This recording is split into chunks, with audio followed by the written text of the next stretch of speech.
The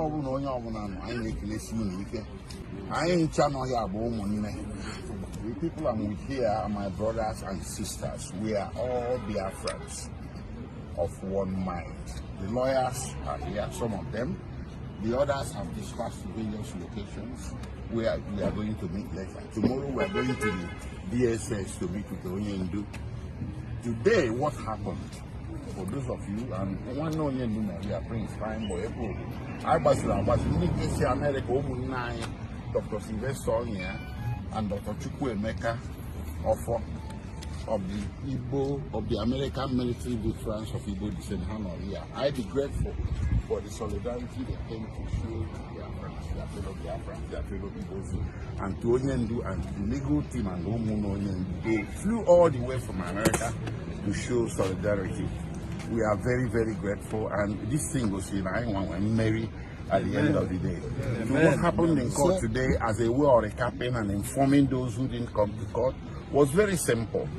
Finally, the government is getting the so-called trial that it has always desired as of late. It didn't desire this trial for the past 10 years, but for the past 6-7 months, the government has been intent on having a trial.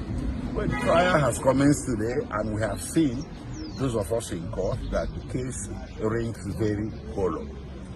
The prosecution witness was examined on direct examination by the prosecutor, and he made an application, meaning the prosecutor made an application before then for the witness to be masked or to be screened away from the bird's eye view of the general public. The only person that could behold him from our own side of the aisle was Nnamdi, because the law required that. So he was testified from behind the stage. And you know, when people testify behind the stage, you know what happens. Official lack of comment. But not really that because the matter is public. So he has given his direct examination, and the matter was adjourned to 2nd May for continuation of trial. So what is going to happen on 2nd May is very specific and simple. We are going to subject that witness to cross-examination. We are going to ask him to explain certain things. So his own answers to the questions posed to him today will not be taken as true unless and until we have finished cross-examining him on 2nd May. So we are very hopeful that in the end our victory is assured. We shall prevail, and we shall be able to show through this trial they are having, or they started having today, that Nnamdi Kanu did not commit any offense known to law. Thank you. All right. Thank you very much. Thank you, sir. Are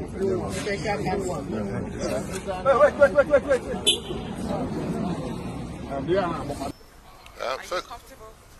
We're very comfortable, but first of all, we thank God for today. We thank God that the matter has eventually kicked off without rancor. You know, you needed to have been in court to observe the proceedings. All the parties cooperated, and PW1 testified. PW1 is Mr. AAA, as he was designated. He investigated the matter 10 years ago, and today he came and gave his evidence and tendered documents. The matter is very simple. The state has a case against our client, and we are defending him. And for the first time, the matter has been opened, and we have heard what the evidence is. On Friday, we are coming back to cross-examine him. But in the main, the matter has commenced on a good note, very sound note, very civilized trial. And we hope by the grace of God we'll continue on this note and get to the end. All right. Thank you very much. Thank you.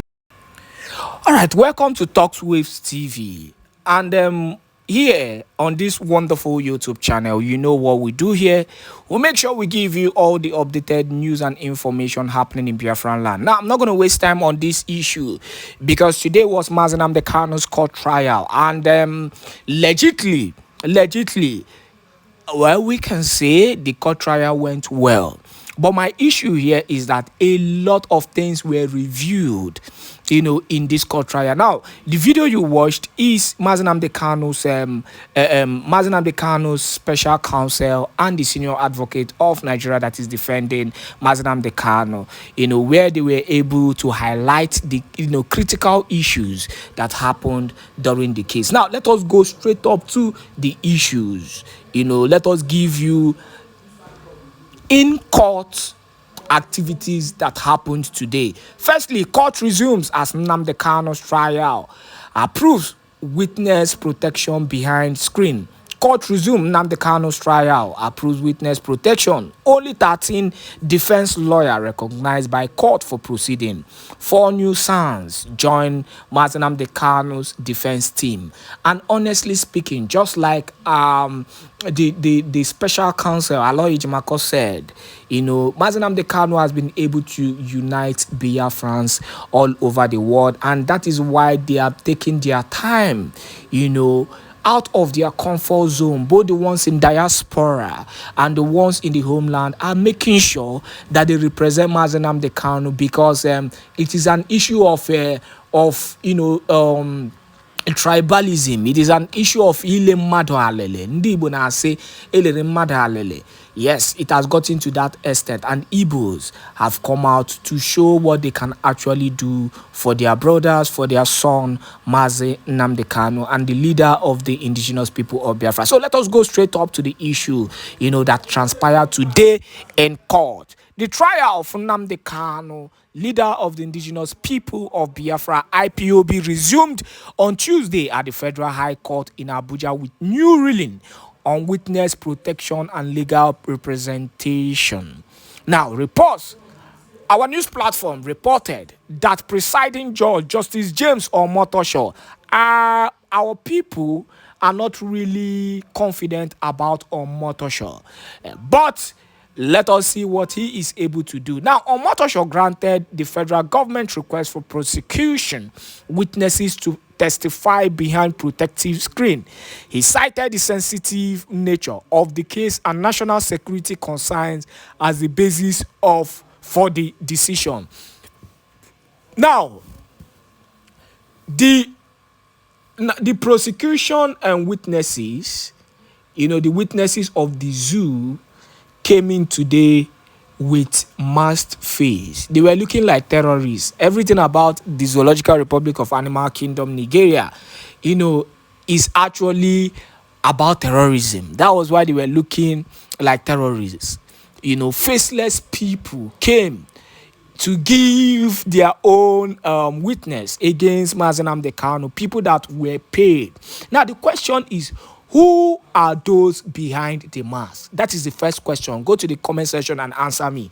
Now, the second question, which is actually driving a lot of people crazy, is with this kind of witnesses and with the ordeal that is actually happening, is the zoo actually ready to release Nnamdi Kanu? We'll be getting answers to that, but go to the comment section and also give us your own input on that, on what you think about it. This is Talk Waves TV. Do not forget that. Make sure you're sharing this video, because this video is very important for Biafrans to know. Now, we continue. At the hearing, Kanu's lead counsel, Kanu Agabi, senior advocate of Nigeria, told the court that 22 defense lawyers were in attendance. However, the judge maintained that only 13 of them, previously listed in court records, would be officially recognized for the proceeding. The updated list of recognized defense counsel now includes 4 new senior advocates of Nigeria: Audi Nonge, Joseph Akubo, Emeka Etiaba, and Onyechi Ikpeazu. Meanwhile, the prosecution counsel Adegboyega Awolowo disclosed that an ex parte motion had earlier been filed by the federal government requesting protective measures for its witnesses. Awolowo argued that the risk posed to witnesses due to the high-profile nature of the case warranted strict protective measure. Justice Omotosho upheld the application and ruled in favor of the prosecution request, allowing all government witnesses to testify behind screens throughout the trial. So the witnesses will be masked. That is what this whole thing is actually talking about. They will be masked, and they won't be shown on any kind of media platform. That is what it actually entails. Now, so having said that, we are actually optimistic about Nnamdi Kanu's court proceeding. I don't care about what people think. Everybody is pessimistic about it because the zoo have actually proven over and over again to be incompetent in their ruling. But one thing I believe is Chukwu Okike Abiama, who has always made sure that he protects the interests of Biafrans. Let me tell you, you might not understand the kind of person that Nnamdi Kanu is, but Nnamdi Kanu is a gem to Biafran. No matter how long it is going to take, no matter what transpires in court, one thing I am sure about is the fact that come what may, the freedom of Nnamdi Kanu will come as quickly as possible. Now, Aloy Ejimako has actually, said a lot of things. And in one of the things he said, we will prove Nnamdi Kanu committed no offense. And he is optimistic about it. He is optimistic. We are going to prove it just the same way they've been proving it to the world. In as much as the zoo has done everything possible to make sure that they cover the truth from the world. But the reality is that we will keep on proving it, and we will keep on letting the world know. Let them know that truly Nnamdi Kanu did not commit any crime known to law and known to humanity. Even as, international communities, and powerful presidents in Africa, like example, Ibrahim Traore has been trending recently because of his stance, for Nnamdi Kanu, for Biafran people, because of the injustices that we are, getting in the Zoological Republic of Animal Kingdom, Nigeria. So that's what the matter be. We'll keep on giving you more updates on Nnamdi Kanu's court trial. The next case is coming out on Friday. And honestly speaking, it is going to be a very powerful one because a lot of witnesses will come out. So many people will come out to say a lot of things against the Prime Minister Simon Ekpa.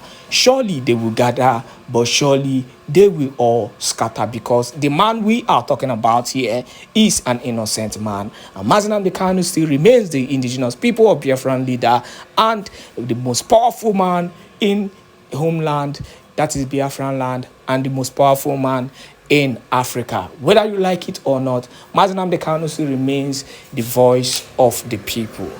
Thank you once again for joining us on Talks with TV. The least you can do is to make sure you help us share this video to as many groups, to as many platforms as possible.